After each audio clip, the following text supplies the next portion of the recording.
تھوڑی دیر میں ایک جھٹکے کے ساتھ چیمبر اس برف کے وسیع میدان پر ٹک گیا جو منجمد جھیل بیکال تھی۔ باہر ہوا خاصی تیز تھی جو پیراشوٹ کو جھٹک رہی تھی، جس کے سبب چیمبر کو بھی جھٹکے لگ رہے تھے۔ میں نے ایک ہک کھینچا تو پیراشوٹس چیمبر سے علیحدہ ہو گئے۔ کیمرے کی مدد سے میں نے دیکھا کہ ہوا ان پیراشوٹس کو اڑا کر لمحوں میں کہاں سے کہاں لے گئی تھی۔ میں حفاظتی بیلٹ کی بندشیں کھول رہا تھا کہ اسپیکر پر ایک جذبات سے آری مردانہ آواز ابھری، مسٹر علی، تمہارے پاس صرف 10 منٹ ہیں، اس 10 منٹوں میں چیمبر چھوڑ دو۔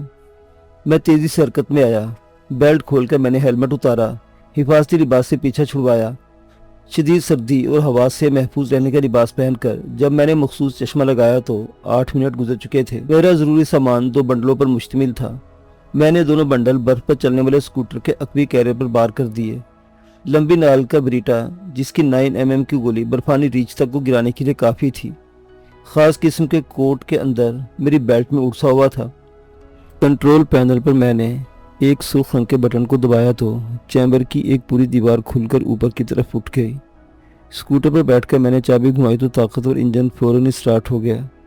اگلے ہی لمحے میں چیمبر سے باہر برف کے روئی جیسے گالوں کے درمیان تھا۔ سرد تر ہوا میرا مزاج پوچھ رہی تھی، مگر میں اس کا مقابلہ کرنے کے تمام ہتھیاروں سے لیس تھا۔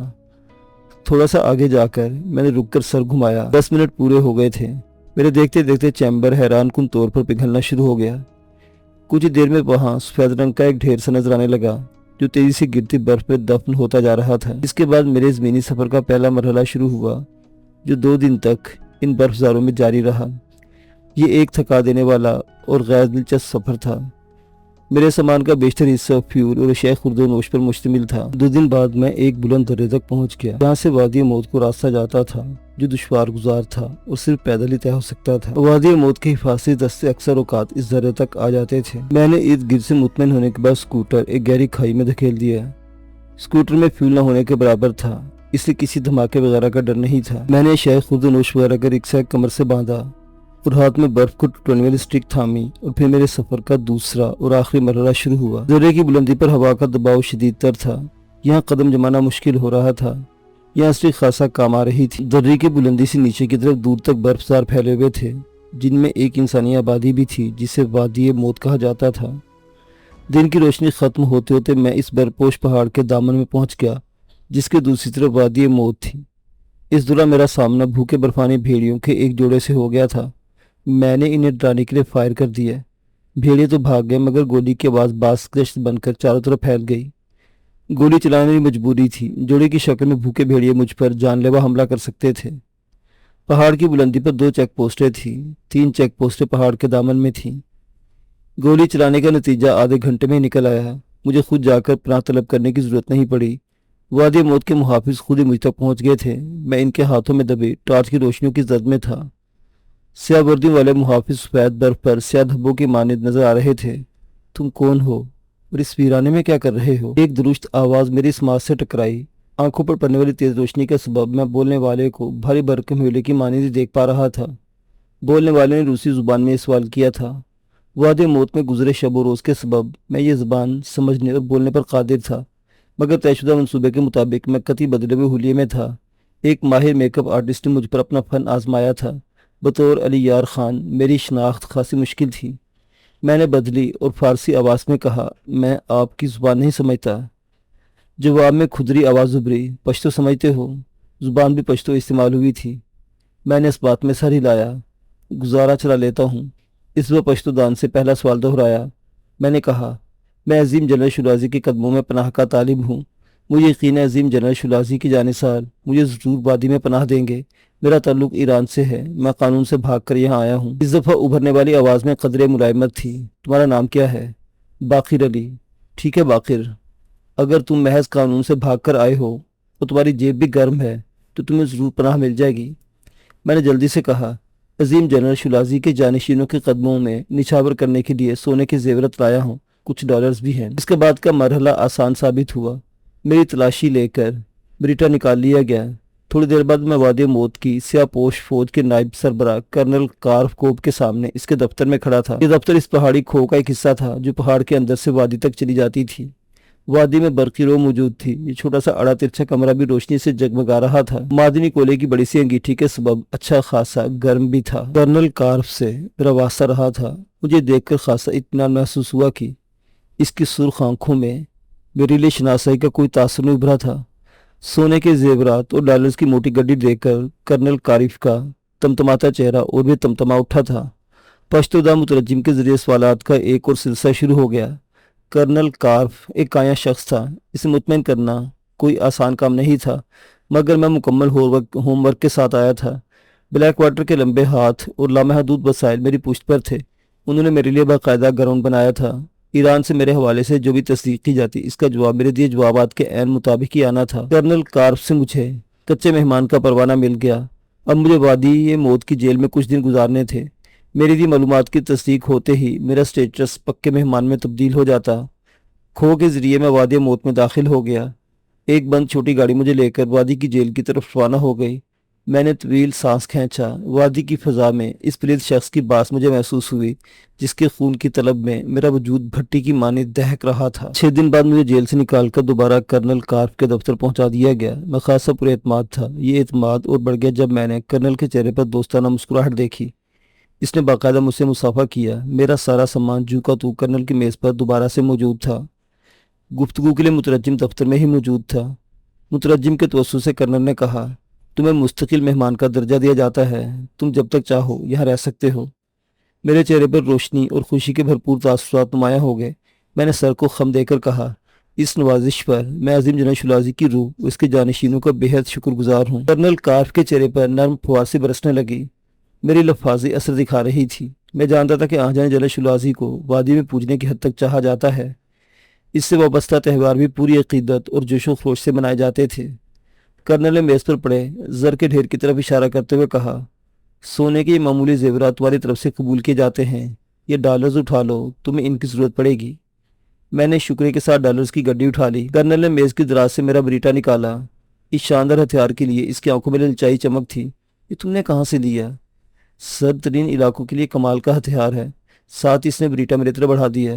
مترجم لفظ بلفظ برق رفتاری سے ترجمانی کی فرائض انجام دے رہا تھا۔ میں نے مؤدبانہ انداز میں بریٹا تھام کر دونوں ہتھیلیوں میں سجایا اور اسے کرنل کی طرف بڑھا دیا۔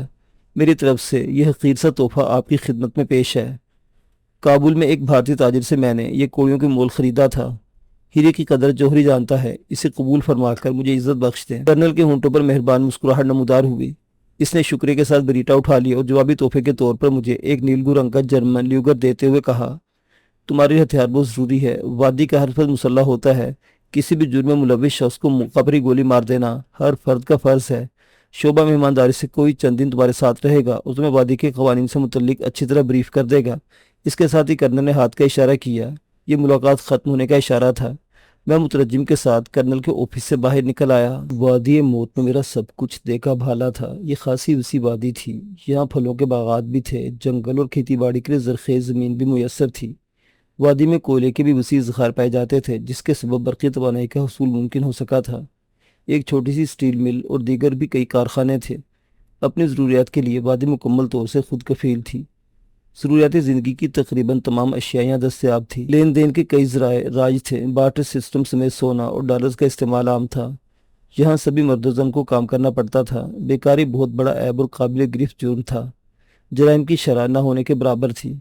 مترجم کے ساتھ دن کی روشنی میں نکلتے ہی سامنے چوک میں جنرل شلازی کا دیو ہیکل مجسمہ نصب تھا۔ مترجم کے کہنے پر میں نے مجسمے کو باقاعدہ سلام کیا۔ یہ یہاں کی ریت تھی۔ وادی میں دن کا آغاز ہو چکا تھا۔ سائیکل اور ایرانی ساختہ 125 cc موٹر سائیکل یہاں کی مقبول عام سواری تھی۔ چیدہ لوگوں کے پاس چھوٹی گاڑیاں بھی تھیں۔ یہاں پیٹرول خاصا مہنگا ملتا تھا، اس لیے اکثر لوگ سائیکل ہی کو پسند کرتے تھے۔ پتھریلی سڑک پر سردی سے ٹھٹرتے افراد کے ساتھ میں اور مترجم مہمان خانے کی عمارت کی طرف جا رہے تھے۔ کچھ دیر میں ہم ایک وسیع احاطے میں پہنچ گئے۔ اس احاطے میں 2 مخروطی چھتوں والی 2 منزل لکڑی اور لوہے کی پتریوں کی مدد سے بنائی گئی عمارتیں تھیں، جن کے اطراف سے برف کو ہٹایا جا رہا تھا۔ زن و مرد کی تفریق کے بغیر وہ لوگ اپنے کام میں جٹے ہوئے تھے۔ آفس نما ایک چھوٹے سے کمرے میں میرا اندراج ہوا اور مجھے دوسری منزل کا ایک کمرہ الاٹ کر دیا گیا۔ کمرے میں چمنی والی کوئلے کی انگیٹھی اور آرام دہ فرشی بستر تھا۔ میں نے کوئلے جلائے اور آرام سے بستر پر دراز ہو گیا۔ مجھے بھوک لگ رہی تھی۔